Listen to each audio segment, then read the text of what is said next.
நாம் எல்லாருடைய அக்கிரமத்தையும் அவர் மேல் விழ பண்ணினார். அவர் நொறுக்கப்பட்டும் ஒடுக்கப்பட்டும் இருந்தார், ஆனாலும் நம்முடைய வாயை அவர் திறக்கவில்லை. இப்ப இயேசு கிறிஸ்துவை நொறுக்கப்பட்டும் ஒடுக்கப்பட்டும் அவர் இருக்கிறார். அவர் தம்முடைய வாயை திறக்கவில்லை.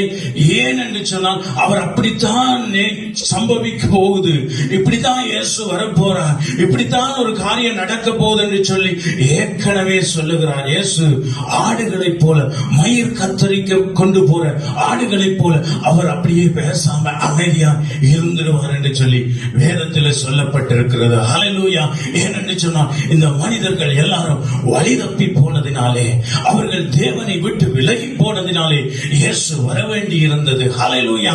அப்ப இயேசு வரக்கு முன்பதாக என்ன நடந்தது என்று சொன்னா, இந்த வழிதப்பி மனுஷர்கள் போனதினாலே இந்த பூமியிலே என்ன மனுஷர்களுக்கு நடந்தது என்று சொன்னால், அவர்கள் சமாதானத்தை இழந்தார்கள். தேவன் மனிதனை படைக்கும் பொழுது, மனிதனை உருவாக்கும் பொழுது அவர்களுக்கு இருந்த சமாதானத்தை மனுஷர்கள் இழந்தார்கள். ஹல்லேலூயா. அவர்களுக்கு இருந்த அந்த சந்தோஷத்தை அவர்கள் இழந்தார்கள். ஹல்லேலூயா. அவர்களுக்கு இருந்த அந்த மகிழ்ச்சியை மனுஷர் இழந்தார்கள். ஹல்லேலூயா. இன்றைக்கு மனுஷன் எப்படி இருந்தான்னு சொன்னா,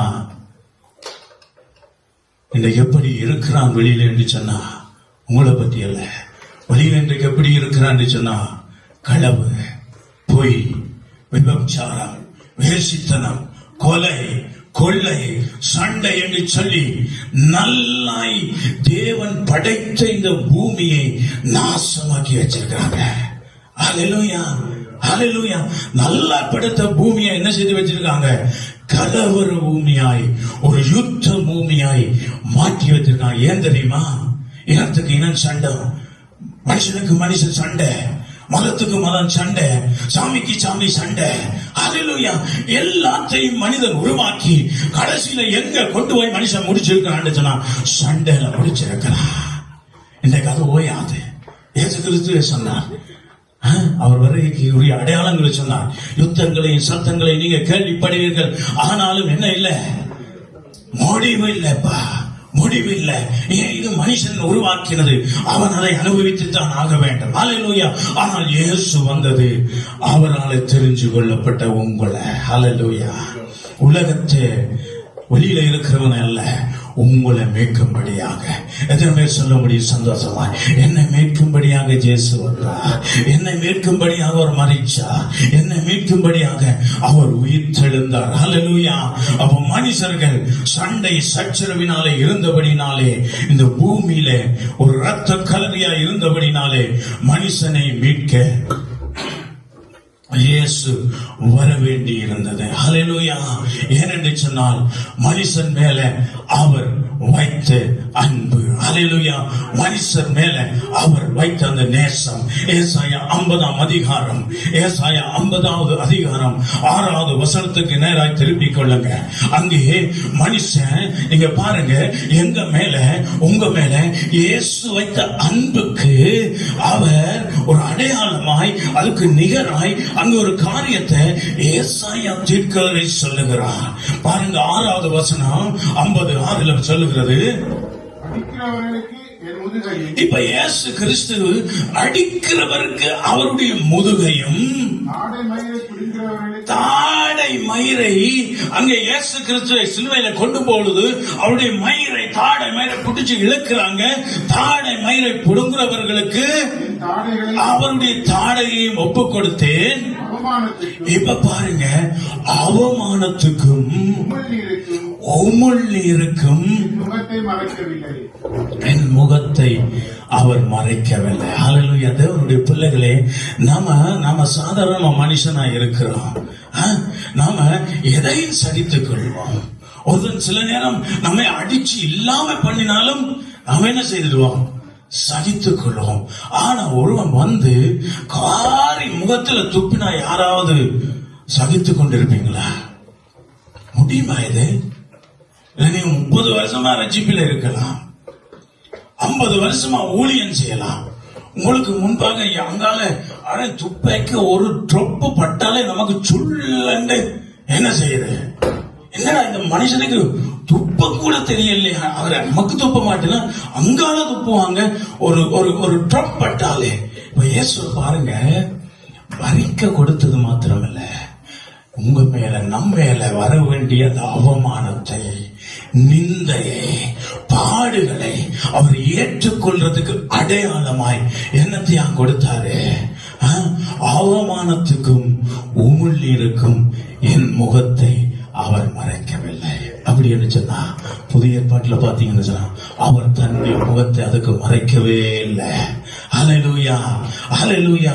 ஏன் அப்படி செய்தான்னு சொன்னா, உங்க மேல வைத்த நேசம், உங்க மேல வைத்த பாசம், உங்க மேல பிதா வைத்த அன்பின் நிமித்தம் தம்முடைய ஒரே பெறான குமாரனை பூமிக்கு அனுப்பி இவ்வளவாய் சபை மேல அன்பு கொண்டிருக்கிறார். ஹல்லேலூயா.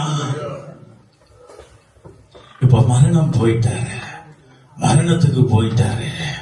அடிச்சாங்க, எல்லாம் செய்தாங்க, சிலுவையில அறைந்தாங்க, கொல்லப்பட்டாரு, அடக்கம் பண்ணப்பட்டாரு.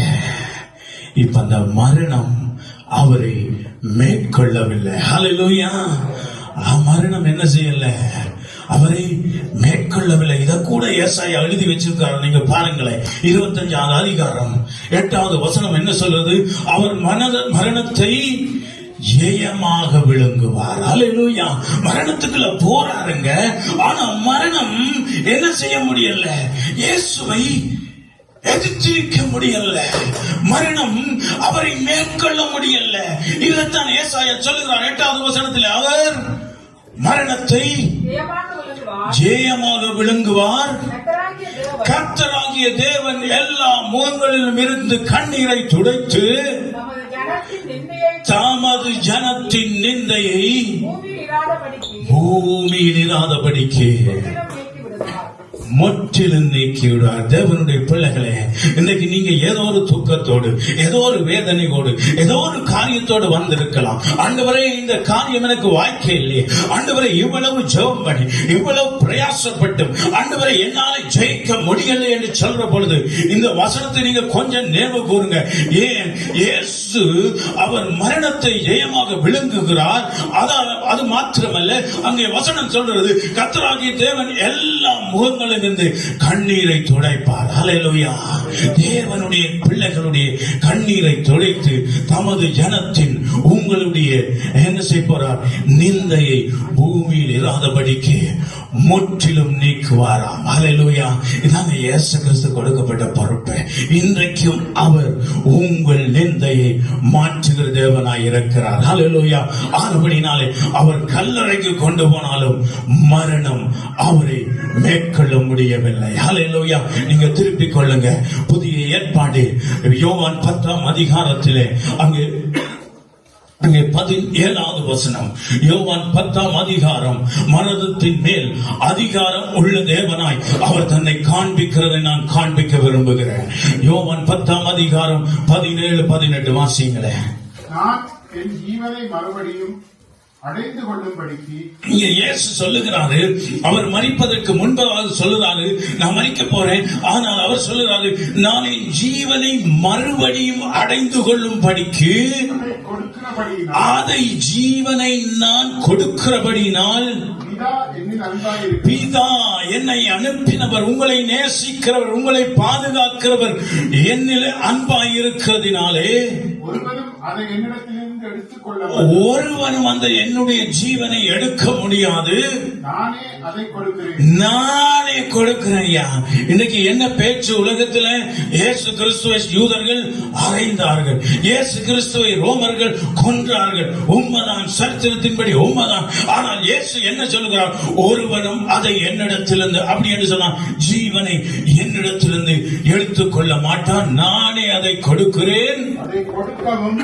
அதை கொடுக்கவும் எனக்கு அதிகாரம் உண்டு. அதை மறுபடியும் எடுத்துக்கொள்ளவும் எனக்கு அதிகாரம். அதை மறுபடியும் எடுத்துக்கொள்ளவும், அப்படி என்று சொன்ன அந்த ஜீவனை நான் திரும்பி எடுக்கவும் எனக்கு அதிகாரம் உண்டு. ஏன் என்று சொன்னால், நாம் மனுஷன் மரிக்கிற விதமாய் நாம் மரிக்க இல்லை. ஹல்லேலூயா. மனுஷன் செத்து போகிற விதமாய் செத்து போகிறதுக்கு இயேசு ஒரு மனிதன் அல்ல, அவர் மனித அவதாரம் எடுத்து வந்த தேவனுடைய குமாரன். ஹல்லேலூயா. அவர் தேவ குமாரனாய் வந்ததினால்தான் அவர் தன்னுடைய மரணத்தை அங்கே ஊற்றுகிறார். யாருக்காக ஊற்றுகிறார்? உங்களை மீட்கும்படியாக, என்னை மீட்கும்படியாக, உலகத்தை மீட்கும்படியாக, பாவத்திலும் சாபத்திலும் அக்கிரமத்திலும் பரம்பரையாகி பிடிக்கப்பட்டிருந்த பிசாசின் பிடியில் இருக்கிற ஜனத்தை, இருளின் அதிகாரத்தில் இருந்த ஜனத்தை விடுதலையாக்கணும் என்ற இயேசுவுடைய பிதாவுடைய திட்டத்தை இயேசு அங்கே நிறைவேற்றுகிறார். ஹல்லேலூயா, ஹல்லேலூயா. அதனாலதான் அவர் சொல்கிறார், சாவுக்கு அதிபதியான சாத்தானை இயேசு மரணத்தாலே வென்றார். ஹல்லேலூயா, ஹல்லேலூயா. அந்த 18வது வசனம் வாசிச்சீங்களா? வாசிங்களே. ஒருவனும் அதை என்னிடத்திலிருந்து எடுத்துக்கொள்ள மாட்டான். ஒருவனும் தன்னுடைய மரணத்தை, அதாவது தன்னுடைய ஜீவனை ஒருவனும் எடுத்துக்கொள்ள மாட்டான். நானே அதை கொடுக்கிறேன். அதை கொடுக்கவும் எனக்கு அதிகாரம் உண்டு. அதை மறுபடியும் எடுத்துக்கொள்ளவும் எனக்கு அதிகாரம் உண்டு. இந்த கட்டளை என் பிதாவின் இடத்தில் நான் பெற்றுக்கொண்டேன். ஹல்லேலூயா. எப்படி இயேசு பெற்றுக்கொண்டார் என்று சொன்னா, பிதாவின் இடத்தில். சும்மா ஆண்டவர் வரையில, பிதா அனுப்பி இயேசு வந்தார். ஏன் வந்தார் என்று சொன்னா, நம்மை மீட்கணும், ஜனத்தை மீட்கணும், என் ஜனங்களை மீட்கணும். என் ஜனங்கள் நான் படைத்த நோக்கத்தை மீறி, நான் படைத்த அந்த திட்டத்தில் இருந்து அவர்கள் வெளியிலே இருக்கிறாங்க. என்னுடைய நோக்கத்திலிருந்து வெளியில இருக்கிறாங்க. என்னை தெய்வமாகி என்னை அவர்கள் எப்படியாவதும் ஆராய்ந்தாவதும், சங்கீதக்காரன் சொன்னது போல ஆராய்ந்தாவதும் அவரை கண்டுபிடிக்கத்தக்கதாக இயேசு சிலுவையிலே உங்கள் பாவங்களை, என் பாவங்களை சுமந்தெரித்தார். ஹல்லேலூயா. அதனால தான் இன்றைக்கு கொண்டாடுகிறோம். ஒரு மரித்த இயேசுவை நாம் கொண்டாடவில்லை, உங்களுக்காக. ஹல்லேலூயா. உங்களுக்காக ஜீவனை கொடுத்த இயேசுவை, உங்களுக்காக ஜீவனை கொடுத்த இயேசுவை, உங்களுக்காக அந்த ஜீவனை மீண்டும் அவர் எடுத்தாரே. ஹல்லேலூயா. மரணம் அவரை ஒன்றும் செய்ய முடியவில்லை. ஹல்லேலூயா. 1 கொரிந்தியர் 15ஆம் வசனம் சொல்லுகிறது. நான் முடிக்க போறேன். 1 கொரிந்தியர் 15வது வசனம் சொல்லுகிறது, மரணமே உன் கூறுங்கே, பாதாளமே என் ஜெயம் அங்கே. ஹல்லேலூயா. உன் ஜெயம் அங்கே. வாசிங்களே. 1 கொரிந்தியர் 15:55. மரணமே உன் கூறங்கே, பாதாளமே உன் ஜெயம் அங்கே. வேத வார்த்தை சொல்லுகிறது, மரணமே உன் கூறங்கே. ஏனென்று சொன்னால், இயேசு ஒருவர் தான் மரணத்தை வென்றார். ஹல்லேலூயா. இயேசு ஒருவர் தான் மரணத்தை வென்றார். இயேசு அநேகரை உயிர்ப்பித்தார், உண்மைதான். இன்றைக்கு ஊழியர்கள் உயிர்ப்பிக்கிறார்கள், உண்மைதான். ஆனாலும் அவர்களுக்கு ஒரு நாள் என்ன இருக்குது? மரணம் இருக்கு. ஆனா இயேசுக்கு என்ன இல்லை? இயேசுக்கு என்ன இல்லை? மரணம் இல்லை. ஹல்லேலூயா. மரணம் இல்ல. அங்கே 58வது வசனம் 1 கொரிந்தியர் 15:58 சொல்லுகிறது. வாசிங்களே. ஆகையால் எனக்கு பிரியமான சகோதரரே,